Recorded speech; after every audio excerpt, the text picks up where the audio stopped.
Selamat datang di artikel Cangkir YouTube. Inilah lanjutan kisah Kenshin pada episode 294 yang lalu. Episode 295. Ketika Kenshin tak sengaja berhenti di tepi jalan di depan restorannya Rena. Di saat itulah hal yang tak disangkanya terjadi. Di malam itu dirinya bertemu Yudis yang sedang mengadakan pembukaan restoran. Kenshin yang hanya sekedar melihatnya malah mendapat perkataan yang merendahkan. Bahkan dengan beraninya, Yudis itu bicara akan menendang. Kenshin yang melihatnya, mendengar perkataan Yudis itu pun terpancing untuk membalasnya. Dirinya berkata, kalau restoran lu besar, kok parkir mobil aja, harus pakai lahannya orang. Di halaman restoran, milik teman gua, apa nggak salah itu? Yudis pun jadi marah. Ia pun mendorong Kenshin, mengajaknya untuk berkelahi. Mendapat perlakuan itu, Kenshin mau tak mau, ia terbawa pula mengikuti, menepis tangannya Yudis, memegangnya dengan erat, hingga akan memelintirnya. Kenshin bermaksud membela diri, dengan melakukan itu. Namun tiba-tiba, dua security-nya Yudis, malah ikut-ikut pula, yang satu menendang kakinya Kenshin dari arah samping, dan satunya lagi, memukul dari belakang, ke arah wajahnya Kenshin. Hal yang tak diduga itu pun membuat pegangan ke Yudis terlepas. Kenshin hampir-hampir terdorong ke belakang.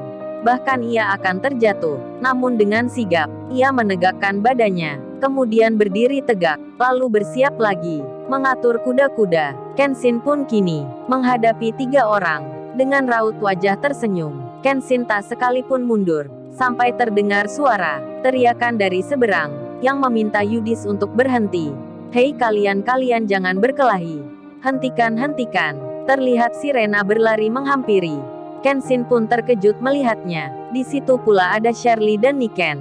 Lalu Yudis dan 2 security-nya, yang bersiap mengeroyok Kenshin itu, menghentikan niatnya. Apalagi temannya datang berkata, hei Yud, baiknya, jangan dilanjutkan Yud. Lu jangan berkelahi lagi. Ini kan pembukaan restoran. Ada banyak tamu penting di sini. Entar kita yang rugi sendiri. Bisikan temannya itu membuat Yudis tersadar. Ia pun menahan emosinya. Lalu si Rena yang telah tiba langsung jadi marah. Bukannya mendekati Yudis, malah dirinya menghampiri Kenshin. Sambil ia bertanya, Mas Kenshin nggak apa ya? Kenshin menjawabnya sambil tersenyum. Nggak apa mbak, ini masalah kecil aja. Rena pun melanjutkan bicaranya. Ia berkata dengan nada marah. Kalian ini security, kerja kalian ini gimana sih? Bukannya melerai, malah ikut berkelahi pula. Apa nggak malu kalian dilihat banyak orang? Security kok kayak gini, bukan menjaga keamanan, malah ikut bikin keributan. Si Rena itu jengkel, karena tadi melihat 2 security ini ikut mengeroyok Kenshin. Kenshin yang di situ pun menyahut, udah mbak Rena nggak apa, aku pun nggak masalah. Lagian pukulan mereka itu nggak terasa sekali. Lalu Rena bilang ke Kenshin, baiknya Mas Kenshin, kembali aja ya, entar di sini takutnya ada hal yang tak diinginkan. Dikala itu Renaldi, yang beserta ceweknya, dan juga pengusaha muda yang lain, baru turun dari mobilnya. Mereka semua pun melihat ke Kenshin, kemudian bertanya-tanya tentang ceweknya Yudis. Kok si Rena itu malah menghampiri cowok ini, bukannya mendekat ke Yudis, cowoknya sendiri. Kemudian, dikarenakan tak ingin jadi perhatian dilihat banyak orang, Kenshin pun bicara. Ia pamit ke Rena. Kenshin berkata, Mbak Rena kalau gitu saya balik ya, daripada merepotin mbaknya. Si Rena menjawabnya, oh ya Mas Kenshin, hati-hati di jalan ya. Kenshin itu pun hendak naik mobilnya. Ketika membuka pintu, Yudis malah berkata, seakan mengoloknya, hey boy, lain kali kita lanjutkan berantem lagi. Oh ya, bilangin juga ke restoran temenmu ini, lebih baik tutup saja, daripada sepi tak ada yang beli. Kenshin menjawabnya, mengenai hal itu lu jangan salah sangka. Lu tunggu aja, entar besok kamu tahu sendiri. Siapa-siapa orang yang berkunjung ke restoran temanku. Lu jangan kaget melihatnya, tunggu tanggal mainnya. Kenshin lalu naik mobil, sambil tersenyum ke Rena. Ia meninggalkan tempat itu. Setelah hal yang demikian, si Rena, yang bersama Shirley dan Niken, lalu masuk lagi ke restoran. Si Rena itu tak mau bicara dengan Yudis. Ia pun malah kini akan mengajak orang tuanya, mama dan ayahnya, agar pulang saja, tak menghadiri acara ini. Sementara, keadaan di luar sendiri, si Yudis sedang bicara dengan teman pengusahanya, yang bersama para ceweknya. Yudis itu dibilang oleh Renaldi, "Yud, lu ngapain ngurusi cecunguk kayak tadi? Itu nggak level sama kamu. Katamu kemarin kerjanya cleaning service. Ngapain lu berkelahi sama cowok itu? Nurunin pangkat lu aja, kayak petinju kelas berat, melawan kelas terbang. Kan nggak level amat, urusi orang kayak gitu. Lu itu harusnya minta anak buah lu. Kok turun tangan sendiri?" Teman-temannya Yudis semuanya pun berkumpul. Mereka bicara sebentar tentang hal yang baru dilihatnya. Di lain tempat, Kenshin yang ada di perjalanan pulang. Tiba-tiba, pipinya terasa ngilu. Ia pun memegangnya, meski tadi sempat bilang ke Rena, pukulan security itu tak terasa. Namun kini nyatanya, sedikit-sedikit ia merasakan sakit. Kemudian ia pun berhenti. Mobilnya diparkir di pinggir jalan. Dilihatnya dari kaca, pipi sebelah kirinya agak nampak lebam, berwarna kebiruan. Kenshin pun berpikir, ia mengira-ngira sendiri. Dalam benaknya berkata, "Wah, kalau gini pulang ke rumah, pasti ayah entar tanya, 'Ken gimana? Sudah kamu bagikan pesanan ayah?' Terus ayah melihat luka ini, bisa jadi ramai entar." Kenshin mempertimbangkan hal itu. Ia masih berpikir-pikir, menimbang-nimbang, gimana caranya bekas pukulan ini tak sampai diketahui. Di tengah Kenshin yang bingung, di saat itulah My Lovely telepon. Kaori pun menelpon Kenshin. Kenshin pun mengangkatnya. Kaori lalu bilang, sorry Sai, aku tadi di ruang tamu. Handphoneku ada di kamar. Jadi baru baca pesan kamu ini." "Oh ya, gimana ya? Kamu udah nganterin belum bingkisannya?" "Kalau belum aku ikut sekarang ya." Kenshin menjawabnya. "Udah Kaori, barusan ini selesai."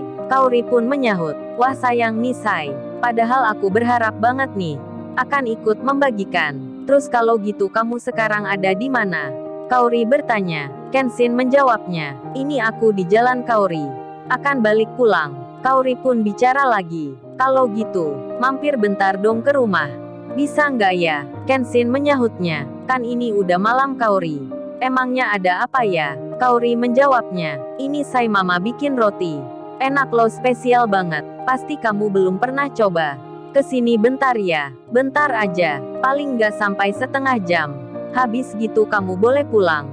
Waduh, Kaori memaksa. Kenshin pun bingung jadinya, karena kondisinya yang kayak gini. Lalu Kenshin berkata, "Nggak bisa Kaori, lusa aja ya aku ke rumah kamu."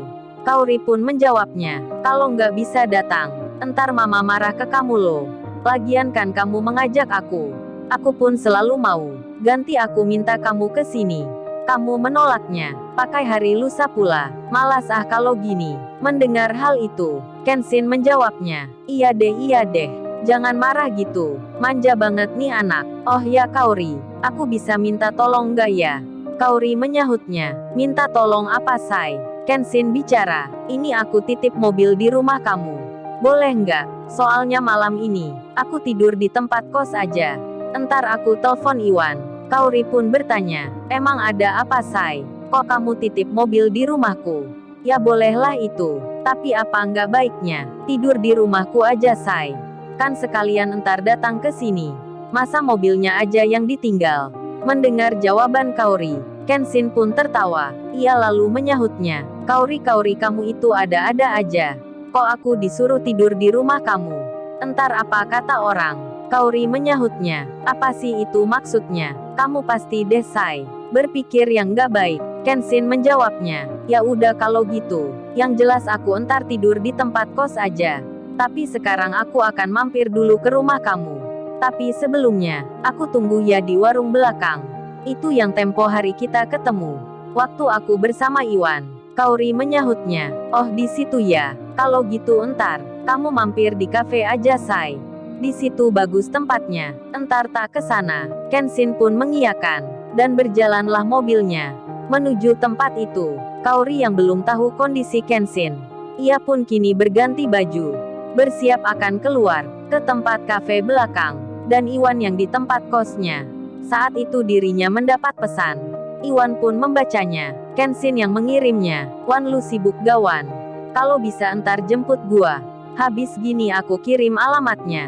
Dan Iwan pun menjawabnya, oke bro, siap bro, entar gua ke sana. Iwan pun tak tahu pula tentang kondisi temannya. Setelah beberapa saat, Kenshin pun tiba di lokasi kafe itu. Kaori segera diberitahu, dan dengan cepat pula, pesan itu dibacanya. Kaori kemudian keluar, ia berjalan sendirian.